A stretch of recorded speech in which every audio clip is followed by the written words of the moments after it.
राधे राधे भक्तों, ओम नमः शिवाय। भगवान शिव शंकर कृपा आप सभी भक्तों पे बनी रहे। आज है शिवरात्रि, तो शिवरात्रि की सभी भक्तों को ढेर सारी शुभकामनाएं। तो सुबह की पूजा मेरी कंप्लीट हो गई थी। अब मैं करूंगी प्रदोष काल की पूजा, यानी कि पार्थिव शिवलिंग बना करके। तो मैंने थोड़ी ही पूजा जल्दी की ताकि मैं आपके साथ भी शेयर कर सकूँ। तो यहाँ पे मेरी तो पूजन होने वाला भाई, पार्थिव शिवलिंग बनाकर। शिवरात्रि के दिन हमें कम से कम 2 टाइम भगवान शंकर का पूजन जरूर करना चाहिए और फास्ट हमें ज़रूर रखना चाहिए। तो यहाँ पे हमने चौकी ली, चौकी पे हमने सफ़ेद कलर का कपड़ा बिछाया और उसके बाद में हमने पातर लिया भगवान शंकर को स्नान कराने के लिए। और हमने यहाँ पे मिट्टी ली, मिट्टी मैंने पहले से भिगो के रख दी थी।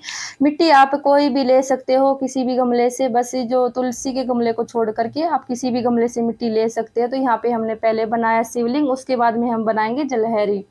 तो 1 मिनट से कम समय में बन के तैयार हो जाता है। आपको जैसे जिस आकार में बन जाए आप वैसे आकार में बना ले, लेकिन पार्थिव शिवलिंग का हमें पूजन जरूर करना चाहिए। सावन सोमवार में कर सकते हो, आप डेली बना के कर सकते हो, लेकिन आप कम से कम रोज नहीं कर सकते डेली वेज सावन में। तो आप शिवरात्रि के दिन आप जरूर पार्थिव शिवलिंग बना करके पूजन करें। प्रदोष काल में कर सकते हो या फिर सुबह की पूजा करते हो ना, तब कर सकते हो। तो यहाँ पे हमारा शिवलिंग बन गया है और यहाँ पे हमने नाग देवता भी बना दिया है। नाग देवता हमारे भगवान शंकर के श्रृंगार होते हैं। तो पार्थिव शिवलिंग का बहुत बड़ा महत्व है। सावन के महीने में माता पार्वती ने भी पार्थिव शिवलिंग बना करके, यानी कि मिट्टी का शिवलिंग बना करके और भगवान शंकर का अभिषेक और पूजन करके ही भगवान शंकर को खुश कर लिया था। तो इसलिए पार्थिव शिवलिंग का बहुत बड़ा महत्व है। इसके बाद में हमने बेलपत्र लिया, बेलपत्र का डंठल तोड़ लिया था और धुल के मैंने पहले से रख लिया था। उसके बाद में हमने भगवान शंकर को, यानी कि पूरे शिव परिवार को हमने यहाँ पे विराजमान कर दिया। माता पार्वती और गणपति बापा हमें अलग से लेने की जरूरत नहीं होती, शिवलिंग में ही पूरा शिव परिवार होता है। तो यहाँ पे हमें गंगा जल की जो बोतल थी ना, तो यहाँ पे मैं इसमें छोटी सी कैनी इसमें भर के रख लेती हूँ, कई दिन तक चल जाता है। तो यहाँ पे आप इस जल लें और उसमें हमें गंगा जल डालेंगे। गंगा जल आप भगवान शंकर की पूजा में जरूर डालें, गंगा जल का बहुत बड़ा महत्व है। उसके बाद में आप कच्चे दूध से पंचामृत से स्नान करा सकते। तो मैं यहाँ पे कराऊंगी गंधोदक स्नान, यानी कि चंदन को आप पानी में घोल ले और उसके बाद में भगवान शंकर को स्नान करा दे। भगवान शंकर का ये शैम्पू साबुन यही होता है। तो मैंने सुबह पंचामृत से जैसे कच्चे दूध से स्नान करा दिया था, तो यहाँ पे मैंने करवाया है अभी गंधोदक स्नान। तो यहाँ पे भगवान शंकर का देखो हम पूजन हो गया, अभिषेक मैंने करवा दिया। उसके बाद में हम 1 लोटा जल लेंगे और 1 लोटा पूजा जब करते हैं, जैसे हमारा फास्ट होता है तो हमें ज़रूर रखना होता है। और इसके बाद में हमें दिया और धूप यहाँ पे प्रज्वलित करेंगे ताकि हमारी पूजा निर्विघ्न संपन्न हो। तो यहाँ पे हम बनाएंगे भगवान शंकर को चंदन से त्रिपुंड और तिलक करेंगे। त्रिपुंड आप जरूर बनाए, बनता है तो, नहीं तो आप तिलक भी कर सकते हो। तो यहाँ पे हमने त्रिपुंड बना दिया और चंदन से तिलक कर दिया। अगर आपके पास भस्म है तो भस्म जरूर चढ़ाए, और भस्म से भी तिलक होता है भगवान शंकर का। उसके बाद में हमने माता पार्वती को, गणपति पापा को, सबको ऐसे बोल के हमने तिलक कर दिया रोली से। उसके बाद में हमने अक्षत चढ़ा दी। अक्षत साबुत ही होने चाहिए, टूटे नहीं होने चाहिए। उसके बाद में हम कलावा रूपी वस्त्र समर्पित कर देंगे। अगर आपके पास जनेऊ हो तो आप जनेऊ जरूर चढ़ाए। मैंने तो सुबह जनेऊ चढ़ा दिए थे गणपति बापा को, ऐसे सबको ऐसे बोल के भगवान शंकर को हमने सुबह जनेऊ चढ़ा दी। तो यहाँ पे मैंने कलावा समर्पित किया। उसके बाद में मैंने यहाँ पे जो भस्म है, भस्म भी समर्पित कर दी है भगवान शंकर को। शिवरात्रि के दिन तो कम से कम हमें भस्म जरूर चढ़ानी चाहिए। पूरे सावन के महीने नहीं चढ़ा सकते तो शिवरात्रि के दिन हमने भस्म जरूर चढ़ानी चाहिए। और यहाँ पे हमने बेलपत्र पे हमें ऐसे तिलक करके हमने बेलपत्र भगवान शंकर को समर्पित कर दी। आप यहाँ पे ओम लिख सकते हो या फिर कोई मनोकामना लिख सकते हो। आपके हाथ में जितने बेलपत्र आ जाए आप उतने बेलपत्र चढ़ा सकते हो।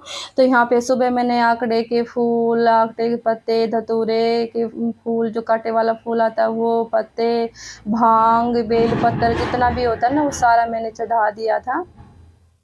तो यहाँ पे हम चढ़ाएंगे भगवान शंकर को सफ़ेद कलर के फूल। भगवान शंकर को सफ़ेद कलर के फूल ही चढ़ाए जाते हैं। सफ़ेद कलर की चीज़ों का ही ज़्यादा महत्व होता है भगवान शंकर की पूजा में। इसके बाद में माता पार्वती को, गणपति बापा को, कार्तिकेय, नंदी को, माता सुंदरी, ऐसे हम बोल करके यहाँ पे हम फूल चढ़ा देंगे। उसके बाद में हम दिए का भी पूजन करेंगे, फूल चढ़ाएंगे और तिलक कर देंगे।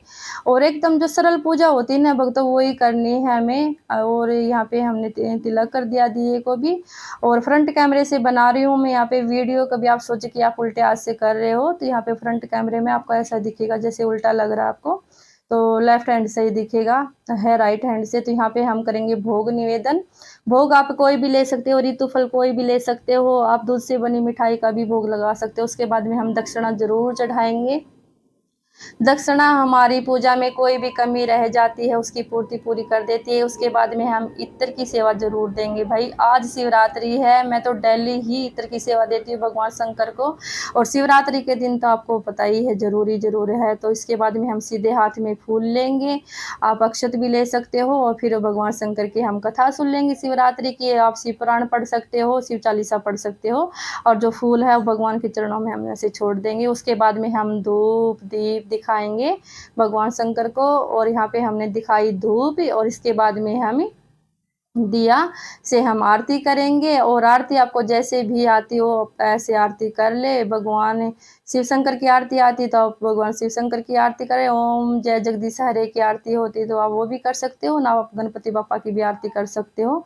तो यहाँ पे हम आरती कर रहे हैं, आरती हमारी हो गई है। अब हम भगवान शंकर को यानी कि पूरे शिव परिवार को हम यहाँ पे आरती देंगे। उसके बाद में हम खुद आरती ले लेंगे और भगवान शंकर को यानी कि पूरे शिव परिवार को हम क्षमा याचना मांगेंगे। कोई भी कमी रह जाती है हमारी पूजा में उसके लिए हम क्षमा याचना करेंगे।